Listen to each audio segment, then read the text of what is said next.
সাঁকরাইলের মানগোবিন্দপুর থেকে নৈহাট পর্যন্ত প্রায় 10 কিলোমিটার রাস্তার বেহাল অবস্থা। ঝুঁকি নিয়ে নিত্যদিনে যাতায়াত করছেন প্রায় 10 থেকে 12টি গ্রামের মানুষ। এলাকাবাসীর অভিযোগ, বারংবার রাস্তা মেরামতের দাবি জানালেও কোনো লাভ হয়নি। ভোটের সময় নেতারা ভোট চাইতে বাড়ি বাড়ি আসেন আর একগুচ্ছ আশার আলো দেখিয়ে যান, তবে ভোট পেরোলে কারুরই পাত্তা মেলে না বলে অভিযোগ এলাকাবাসীর। মানগোবিন্দপুর থেকে নৈহাট পর্যন্ত প্রায় 10 কিলোমিটার রাস্তার উপর 12 থেকে 13টি গ্রাম নির্ভরশীল। স্কুল, কলেজ, হাসপাতাল থেকে শুরু করে যাবতীয় প্রয়োজনে এই রাস্তায় একমাত্র ভরসা স্থানীয়দের। এই রাস্তার উপর একেবারেই প্রাণের ঝুঁকি নিয়ে তাদের দৈনন্দিন কাজ সারতে হয়। রাস্তার উপর কিছু কিছু জায়গায় নেই পিচের আস্তরণ, মাটি থেকে বেরিয়ে আছে বড় বড় চিপস আর এঁটেল মাটি। কিছু কিছু জায়গায় রাস্তার উপর তৈরি হয়েছে বড় বড় গর্ত। যাবতীয় প্রতিকূলতার মধ্যেও প্রতিনিয়ত যাতায়াত করতে হয় এই গ্রামগুলির বাসিন্দাদের। গ্রামের ভেতরে হয়নি এখনো পর্যন্ত কোনো ঢালাই কিংবা পাকা রাস্তা, তাই বাধ্য হয়ে এলাকাবাসী নিজেদের গ্যাটের টাকা খরচা করে চলাচলযোগ্য ইতি ফেলেছেন রাস্তার ওপর। তবে সংবাদ মাধ্যম এলাকার পঞ্চায়েত সদস্যকে এই রাস্তা মেরামতের কথা জিজ্ঞেস করলে ফান্ডে টাকা নেই উচ্চ আধিকারিকদের জানানো হয়েছে। পুজোর সময় কাজ হবে বলে দায় সারেন। এলাকার প্রধানের তরফ থেকে ও প্রায় একই কথা জানানো হয়। তাহলে কি এলাকার মানুষ পুজো পর্যন্ত এভাবেই প্রাণ হাতে নিয়ে পারাপার করবেন এই রাস্তায়? জিজ্ঞেস করলে প্রধানের তরফ থেকে জানানো হয়, গ্রামের ভেতরে রাস্তাগুলি বর্তমান চলাচল যোগ্য করার জন্য আমরা 1 সপ্তাহের মধ্যে ব্যবস্থা গ্রহণ করছি। এখন সময়ের অপেক্ষা কতটা চলাচল যোগ্য হয়ে ওঠে মানগোবিন্দপুর থেকে নৈহাট যাওয়ার এই রাস্তা, সেটাই এখন দেখার। বলতে আমাদের বাড়ি এখানে, ঠিক আছে, জন্মের পর থেকে দেখছি যেটা অবস্থায় রাস্তাটা কোনোদিন ঠিক হলো নি। প্রতিবারে ভোটের সময় পার্টির লোক আসবে, দিয়ে কথা দিবে যে রাস্তা হবে, এবারে হবে, ভোটটা দিয়ে দিন, এবারে রাস্তা হবে, কিছু করার নেই। কিন্তু ভোট যে দিয়ে দেয় তারপর তার ওদের দেখা চাওয়া নেই। ওদের যেখানে বাড়ি, ওদের বাড়ি পরপর 1 বার 2 বার 3 বার ধরে ঢালাই হবে, তারপর ড্রেনের উপর ড্রেন, ড্রেনের উপর ড্রেন। যাদের পার্টির লোকের একটা বাড়ি ওখানেই ঢালাই। কিন্তু আমাদের এখানে সবাই, এখানে গ্রামে যতজন চাষি আছে সবাই চাষ করতে যায়, এখান দিয়ে বেশিরভাগ সবাইকে যেতে হয়, কিন্তু কোনো গাড়ি ঘোড়া সব এই রাস্তা দিয়ে যায়, কিন্তু কোনো কিছু নেই। সবাই প্রতিশ্রুতি দিবে যে হ্যাঁ এবারেই হবে, কিন্তু না, ভোট শেষ হয়ে গেলে যে যার কাজ শেষ, বন্ধ, যে যার মতো। পার্টির লোকের একটা বাড়িতে আবার সেখানে ড্রেনের উপর ঢালাই, রাস্তা একদম ঠিকঠাক সব কিছু, কিন্তু আমাদের এখানে বলা সত্ত্বেও কোনো কিছু নেই। পেশেন্ট আমরা বের করে নিতে পারবো না। এই রাস্তা নিয়ে অভিযোগ জানিয়েছেন? রাস্তা নিয়ে কতবার জানিয়েছি, কতবার জানিয়েছি, পঞ্চায়েতকে জানিয়েছি, কতবার স্যাংশন হয়েছে, বোর্ড লাগানো হয়েছে, বোর্ড লাগানোর পর আবার কি হয়েছে, তুলে ফেলে দেওয়া হয়েছে, কোনো কিছুই নেই। বোর্ড লাগানোর পরে তুলে ফেলে দেওয়া হয়েছে, কোনো কিছু নেই। বোর্ড একবার লাগালো, কোনো কিছু নেই। এখানে দেখবেন, চলুন সামনে 2টা বাড়ি আছে, ওখানে ঢালাই হয়ে যাচ্ছে, ড্রেন হয়ে যাচ্ছে, কিন্তু আমাদের রাস্তা ঠিকই, কিন্তু ওই রাস্তা তো আজকে 5 বছর আগে রিপেয়ারিং হয়েছিল। কিন্তু রিপেয়ারিং টিউবে, সাইকেলে যেরকম টিউবে তালি মারা হয় এরকমভাবে সারাই করা হয়েছে।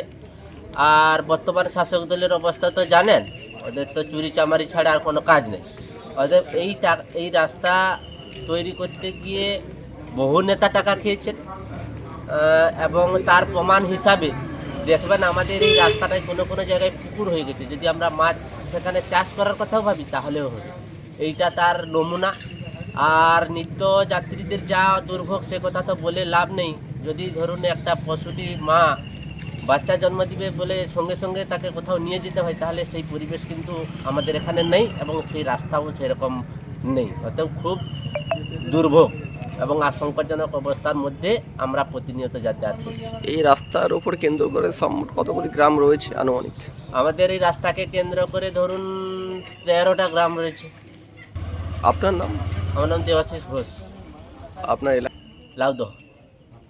জেলা পরিষদ থেকে উত্তরপাড়া, যেটা আমাদের হাই বুথের যে উত্তরপাড়ার যে অংশটা আছে, প্রায় এই 700 মিটার 800 মিটার এইরকম আনজাত একটা আছে, ওই রাস্তাটা আমরা জেলা পরিষদে দিয়ে দিয়েছি। ওটা পাসও হয়ে গেছে, শুধু উচ্চ নেতৃত্বকে বলার ফলে ওরা বলছে টাকা পয়সা এখন ট্রেজারিতে নেই, টাকা পয়সাটা ঢুকে গেলে আমাদের কাজটা শুরু হয়ে যাবে, পুজোর আগে হয়ে যাবে। আচ্ছা, এটা তো হলো গ্রামের ভেতরের রাস্তা, আর যেটা আপনার মানগোবিন্দপুর থেকে এটা একই ব্যাপার, একসঙ্গেই হবে, দুইটাই কাজ একসঙ্গেই হবে, দুটো কাজ, দুইটাই কাজ একসঙ্গেই হয়ে যাবে। কিন্তু এই রাস্তা তো এলাকাবাসীর দাবি যে দীর্ঘদিন ধরে এমনি প্রতিশ্রুতি আসে কিন্তু কাজ হয় না। না না, এবারে আমি তো নিজে এই বুথের সদস্য একজন, আর সেই জন্য এইটা নিয়ে আমি একবার বেশি ভেবেছি। উচ্চ নেতৃত্বের কাছে কালকেও গেছিলাম, এক সপ্তাহ আগে একদিন মিটিং হয়েছিল, ওই মিটিংয়েও আমি ওটা বলেছি, 4-5 জন বলে আমাকে সাপোর্টও অনেকে করেছে। এই রাস্তাটা এবারে উচ্চ নেতৃত্ব বলেছে, ব্লক প্রেসিডেন্ট বলেছে যে এবারে সেটা হয়ে যাবে, কোনো করার নেই। এলাকার বেশ কিছু মানুষ অভিযোগ করছেন কালীপদবাবু ভোটের সময় আসেন, মিষ্টি মিষ্টি কথা বলেন, ভোট পেরিয়ে গেলে কিন্তু আর দেখা পাত্তাও পাওয়া যায় না, রাস্তার নিয়ে কোনো কথা বলেন না। এই বিষয়টা কি বলবেন? হ্যাঁ, সেগুলো কিছু কিছু লোক তো বলবে, সবের তো মনকে সন্তুষ্ট করার সম্ভব নয়। তবে যতটা আমি পারি আমার মতো ততটাই করতে হয় আমাকে। হ্যাঁ, তবে সেটা সংখ্যায় খুবই কম আর কি, বেশিরভাগ লোকে আমার পক্ষেই আছে। হ্যাঁ হ্যাঁ হ্যাঁ, পুজোর আগে হবে না, পুজোর অনেক আগে হয়ে যাবে, এই উত্তরপাড়ার রাস্তাটা আগে হবে। আর যেটা মেইন রাস্তা, যেটাতে বাস চলছে নৈহাট পর্যন্ত, মেন রাস্তাটা পুজোর আগে হবে।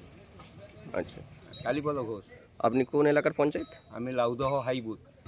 বেলদার ধন্বন্তরী মেডিকেলের নতুন সংযোজন। বহু পুরনো প্রতিষ্ঠান ধন্বন্তরীতে আসছেন বিশিষ্ট চিকিৎসকরা। নবজাতক শিশুরোগ বিশেষজ্ঞ ডাক্তার দেবব্রত মান্না আসছেন প্রতি রবিবার বিকেল 4টায়। Doctor Debabrata Manna MBBS MD, ex Shishumangal হাসপাতাল, বর্তমানে সাগর দত্ত হাসপাতাল মেডিকেল কলেজে কর্মরত। আসছেন প্রতি রবিবার বিকেল 4টায়। আসছেন বিশিষ্ট স্ত্রী ও প্রসূতি রোগ বিশেষজ্ঞ ডাক্তার অরুণিমা মিত্র। প্রতি মঙ্গলবার বিকেল 3টায় খড়গপুর মহকুমা হাসপাতালের বিশিষ্ট চিকিৎসক আসছেন অস্থিরোগ বিশেষজ্ঞ ডাক্তার পরাশর মুখোপাধ্যায় চেম্বার করছেন প্রতি শুক্রবার।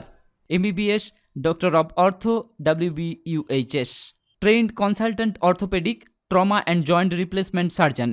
এছাড়া আসছেন স্নায়ুরোগ বিশেষজ্ঞ doctor Swapan Sinha MBBS MD DM, প্রতি মাসের প্রথম তৃতীয় রবিবার বিকেল 5:30 থেকে। এছাড়া আসছেন অস্থিরোগ বিশেষজ্ঞ ডাক্তার শুভম পণ্ডিত MBBS MS orthopaedic, Egra super speciality হাসপাতালে কর্মরত। আসছেন প্রতি রবিবার 9:30 থেকে। বিশদে জানতে অথবা নাম লেখাতে এই নাম্বারগুলিতে যোগাযোগ করুন।